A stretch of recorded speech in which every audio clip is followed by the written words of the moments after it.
In the opening scene, we are shown a pregnant woman who is urgently taken to the hospital during a rainstorm to give birth. Later, the doctor informs her husband Greg that she tragically passed away during childbirth. He also reveals that their baby has albinism, a genetic condition causing lack of pigmentation. Greg is then taken to see the baby, who is undergoing a brainwave test. Unfortunately, upon seeing the pale baby, he becomes so overwhelmed with grief that he rejects the child as his own. The story then cuts to 2 decades later, where Sheriff Doug and his team are investigating the recent death of an elderly man at a farmhouse. They determine that the man died from a heart attack, but maybe an albino doe. During their search of the house, they stumble upon an underground basement where they find a boy in hiding. Despite their efforts to coax him out, he refuses. Suspecting that he is scared, Doug calls upon a child services psychologist named Jessie Caldwell for assistance. She arrives shortly after and immediately heads to the basement, where she finds the boy hiding in a dark corner. Through Jessie's encouragement, the boy eventually comes into the light, revealing his luminously white skin. His actual name is Jeremy Reed, but he is nicknamed Powder due to his bright skin tone. It is revealed that Powder has never stepped outside the house. So who gave him the nickname? After a while, Jessie asks Powder why he didn't contact the police when his grandfather passed away. In response, the poor boy explains that his grandfather warned him that he could be taken away if anyone saw him. So he always stayed away from other people. For education, he has built up a small library and memorized all the books there. Powder claims that he can recite each and every paragraph of all the books he owns. Hearing this, Jessie picks a challenging book, typically intended for college students, and asks him to recite a specific page number. To her amazement, Powder recites the first paragraph of that page without any errors. Afterward, Powder accompanies Jessie out of the basement, and she takes him to a boys' hostel because he is now under the care of the state. Upon their arrival, the other boys are captivated by Powder's appearance, as they have never seen someone like him before. Later that night, while Powder is having dinner at the hostel, a gang of bullies approaches him. The leader, John, demands that Powder wear a spoon on his nose. In a surprising turn of events, Powder takes the spoon from John's hand and begins to manipulate it. He makes it stand upright on the table and effortlessly draws other spoons towards it. This astonishes all the boys present there, and they assume that Powder is some kind of freak. Or maybe one of his books was about magnets. On the other hand, Doug returns home after work and finds his son Steve at the door. Their strained relationship is evident as they pass each other without exchanging a single word. It appears that Steve came to check on his ailing mother, Emma, who is confined to her bed due to cancer. The caretaker informs Doug that seeing their son has brought Emma a sense of healing far beyond what any painkillers could provide. A few days later, Powder enrolls in high school and attends a physics class. During the class, Professor Ripley demonstrates an apparatus called Jacob's Ladder, which generates an electric current. As the machine is turned on, Powder starts feeling uneasy and begins to shake. Suddenly, the machine overloads and discharges a powerful bolt of electricity directly into Powder's chest. This causes him to levitate in the air, horrifying all the students present in the class. Donnelly frantically tries to switch the machine off, but to no avail. So he destroys it with a chair, finally bringing an end to the chaos. In the aftermath, all the students rush out of the classroom, while Powder lies unconscious on the floor. Worried that he has passed away, Donald approaches him and touches his body. Surprisingly, the professor experiences an odd sensation, which raises his arm's hair and plunges him into a kind of altered state. In the next scene, Powder is hurriedly taken to the hospital, where Donald describes the incident to the doctor. However, the latter doesn't believe it, as a strong electrical shock like that would have typically killed the boy, or at least left some burn marks. Donald tries to convince the doctor by explaining that Powder's body constantly undergoes a process called electrolysis, which is the reason why he lacks body hair. As the two continue discussing, a nurse interrupts them and reveals that Powder has escaped from the hospital. Apparently, he jumped through the window when no one was around. Meanwhile, Powder is walking along the streets when he comes across one of his classmates, Lindsay. They engage in a brief conversation while being observed by a curious neighbor. Powder looks back at the neighbor and informs Lindsay that he can hear their inner thoughts. However, she believes that he is simply hallucinating due to the electric shock. Following this, Powder continues his journey back to his grandparents' house. However, he is eventually captured by Doug and his coworker Duncan, who ask him to get into the car. Returning to the school, Powder is led to a conference room to discuss his exceptional intellect. The principal visits him personally and reveals that his IQ test results have come out. Turns out, Powder's IQ is over 300, which is far more than that of the most intelligent person in the world. The principal announces that he is a unique and extraordinary extraordinary individual. However, Powder shows no interest in such matters and simply requests to be allowed to return home. Unfortunately for him, Jesse reveals that he can no longer go back home since the house now belongs to the bank. In the next scene, the high school students, accompanied by Doug and Duncan, embark on a camping trip in the woods. That evening, while the students gather around a bonfire, Powder sits by himself. Seeing this, Doug approaches him and the two begin talking. At the same time, a thunderstorm begins, and Powder mentions that he can sense the storm within himself. He expresses that when he sees lightning, he feels a magnetic pull towards it, and when he hears thunder, he shits his pants. Powder recalls his grandmother telling him it's God, although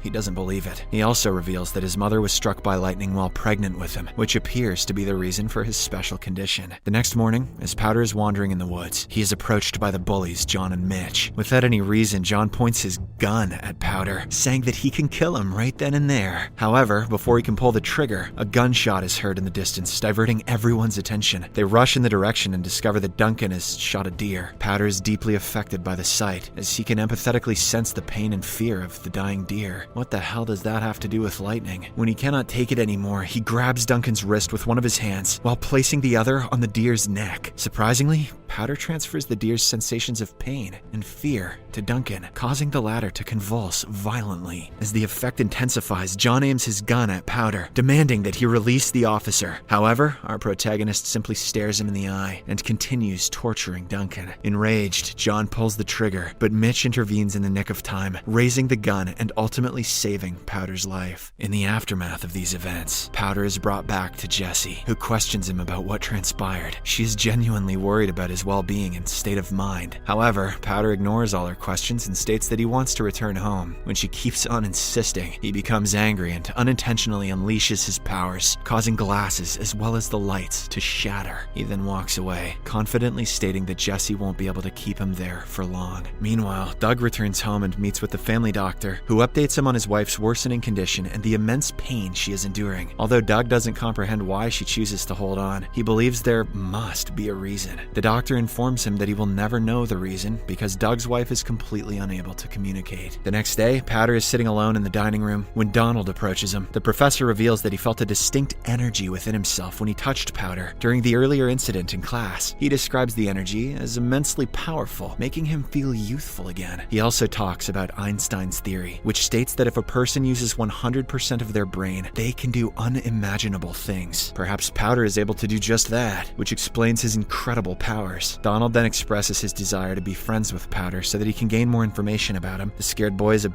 bit hesitant at first, but he eventually agrees. On the other hand, Doug visits Duncan's place and notices that he has removed all firearms from his home, despite being a die-hard fan of hunting. When asked about the reason, Duncan becomes emotional and shares his experience of feeling the deer's pain when Powder transferred it to him. He describes it as an extremely distressing sensation, as if he himself was on the verge of death. Duncan admits that he had been so traumatized by the event that he can no longer bear to hold a gun. Hearing all this, Doug realizes that Powder has extraordinary abilities, and this gives him an idea. He decides to take the boy's help in communicating with his terminally ill wife using telepathy. Later, Doug brings Powder to his home and introduces him to his ailing wife, Emma. Gently touching her forehead, Powder delves into her mind, relaying her thoughts to the sheriff. Through Powder's telepathic connection, Doug learns that his wife is holding on to life because she doesn't want to pass away without wearing her wedding ring and without reconciling with their estranged son, Steve. She reminds Doug of a cherished memory from Steve's childhood, when they played together in the snow and she lost her wedding ring. Hearing this, Doug recollects how Steve used to come home from school every day and searched through the snow in hopes of finding his mother's wedding ring. Emma then reveals that Steve has already found the ring, and it has been kept in a silver box on her nightstand all this time. Moved by the revelation, Doug is filled with a flood of emotions, and he tenderly places the ring on his wife's finger. Powder then touches Doug's wrist with his other hand, allowing him to hear his wife's voice. Overwhelmed, Doug breaks down in tears, embracing his wife and assuring her that everything will be all right. In her final moments, she opens her eyes one last time before peacefully passing away. Shortly after, Steve arrives on the scene and Doug immediately hugs him tightly. The two then finally put their differences aside and reconcile after years of being apart. all thanks to Powder. The scene then shifts to a county fair, where Powder meets Lindsay. It appears that she is the only one who doesn't treat him differently. After a bit of chatting, Powder suddenly touches Lindsay's hands, enabling them to hear each other's inner thoughts. During their exchange, Lindsay learns that Powder's father abandoned him due to his albinism. Feeling bad, she offers him comfort and reassures him that his face is the most beautiful one in the world. She then abruptly kisses him, catching the attention of the nearby people. Unfortunately, Lindsay's father also notices the act, prompting him to confront Powder and subject him to hurtful insults. He also prepares to beat up the poor boy, but luckily Jessie, who is also at the fair, intervenes. She apologizes on Powder's behalf and takes him away. Later, a heartbroken Powder returns to the hostel and gathers his belongings with the intention of escaping back to his farm. However, as he is leaving, he overhears some boys playing basketball. Curious, he walks to the court, only to discover that it's John and his gang. Powder doesn't want anything to do with them, so he tries to leave, but the bully John obstructs his path and takes his hat. He then dares Powder to use his powers and take it back. Our protagonist can easily do that, but instead he delves into John's mind and reveals his painful past of being abused by his stepfather. It becomes evident that John's stepfather had once seized the hat, which had belonged to his late biological father, and subjected him to the same taunting that he is currently inflicting on Powder. Unfortunately, this only enrages John even more, and he decides to take action. Suddenly, rain begins to pour, and John forcibly drags Powder outside. He humiliates the poor boy by stripping him naked and pushing him into the muddy water to add color to his pale skin. Unable to endure any further humiliation, Powder unleashes a powerful electromagnetic pulse in a spherical shape, sending all the bullies flying. After a brief moment, everyone regains their composure, except for John. Concerned, Mitch checks on him and discovers that his heart has stopped beating. He is actually on the verge of death. Realizing what he has done, Powder is filled with instant regret, so he quickly springs into action and starts administering CPR on the bully, using his powers. Fortunately, the procedure works, and John is resuscitated back to life. This impresses all the bullies, especially Mitch, and so he decides to help him out. He assists Powder in secretly boarding a vehicle that is heading towards his grandfather's farm, allowing him to escape without further trouble. Unfortunately, when Powder arrives home, he discovers that all his belongings have been seized by the bank. Shortly after, Jessie comes to him, offering solace and assuring him that she will find a better place, where he will be accepted and understood, unlike now. Donald joins them as well, and as they prepare to leave, they encounter Doug and Duncan outside. Jessie requests Doug for his support, urging him to let the boy go. Surprisingly, the officer agrees. Powder has helped him reconcile with his long-lost son. At that moment, a thunderstorm erupts, and Powder starts running into the field with everyone trailing behind. Suddenly, a lightning bolt strikes him, eventually engulfing him in a blinding flash of light. The movie concludes as the clouds unleash one last resounding thunderous roar, indicating that Powder has once again shit his pants. I mean, he has reached the heavens. Subscribe for more videos like this, turn on notifications, and leave a like to help the channel out. Thank you for watching.